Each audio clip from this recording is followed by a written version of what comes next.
আসসালামু আলাইকুম প্রিয় শিক্ষার্থী বন্ধুরা, কেমন আছো তোমরা সবাই? আশা করি নিশ্চয়ই খুব ভালো আছো। তোমরা যারা 2025 সালের এইচএসসি পরীক্ষার্থী রয়েছো, তোমাদের এই এইচএসসি পরীক্ষা নিয়ে নতুন একটি বিজ্ঞপ্তি প্রকাশ করেছে শিক্ষা মন্ত্রণালয়।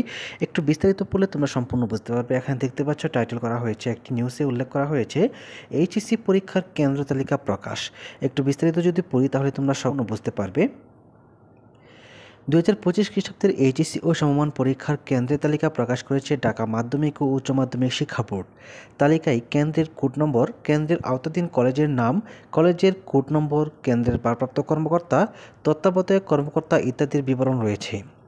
সোমবার বোর্ডের ওয়েবসাইটে প্রকাশ হওয়া বিজ্ঞপ্তিতে কেন্দ্র অনুযায়ী কলেজের তালিকা দেওয়া হয়েছে। তালিকা প্রকাশের বিজ্ঞপ্তিতে বলা হয়েছে, কেন্দ্রের ভারপ্রাপ্ত কর্মকর্তা সংশ্লিষ্ট কলেজের অধ্যক্ষের কাছ থেকে কেন্দ্র ফির টাকা গ্রহণ করে গোপনীয় কাগজপত্র জেলা প্রশাসকের মাধ্যমে অলিখিত উত্তরপত্র সহ অন্যান্য কাগজপত্র ঢাকা শিক্ষা বোর্ড থেকে সংগ্রহ করে পরীক্ষা পরিচালনা করবেন। প্রতিদিন পরীক্ষা শেষে সন্ধ্যা 7টার মধ্যে ডাকযোগে UMR এর প্রথম অংশ ঢাকা শিক্ষা বোর্ড কম্পিউটার কেন্দ্রে এবং উত্তরপত্রগুলো পরীক্ষা পরিচালনার নীতিমালা অনুযায়ী পরীক্ষা নিয়ন্ত্রক বরাবর পাঠাবেন।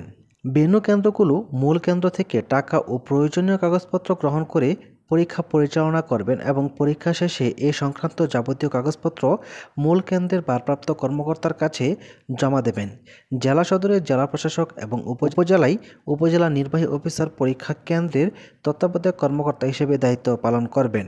এইচএসসি পরীক্ষা কেন্দ্র হিসেবে নির্বাচিত কলেজের অধ্যক্ষ, ভারপ্রাপ্ত অধ্যক্ষ বা স্কুল অ্যান্ড কলেজের ভারপ্রাপ্ত কর্মকর্তা হবেন অধ্যক্ষ, ভারপ্রাপ্ত অধ্যক্ষ বা কলেজের সিনিয়র কোনো অধ্যাপক। তো প্রিয় শিক্ষার্থী বন্ধুরা, এখানে বিস্তারিত আরও কিছু উল্লেখ করা হয়েছে, আমি লিঙ্কটি ডিসক্রিপশন বক্সে দিয়ে দিব, তোমরা সেখান থেকেও এর বিস্তারিত পড়ে নিতে পারবে। তো ভিউয়ার্স, এই ছিল আজকের ভিডিও। পরবর্তী নির্দেশনা এবং সকল প্রকার শিক্ষা সংক্রান্ত আপডেট নিউজ পাওয়ার জন্য চ্যানেলটিকে সাবস্ক্রাইব করে রাখো। ধন্যবাদ সবাইকে। আসসালামু আলাইকুম।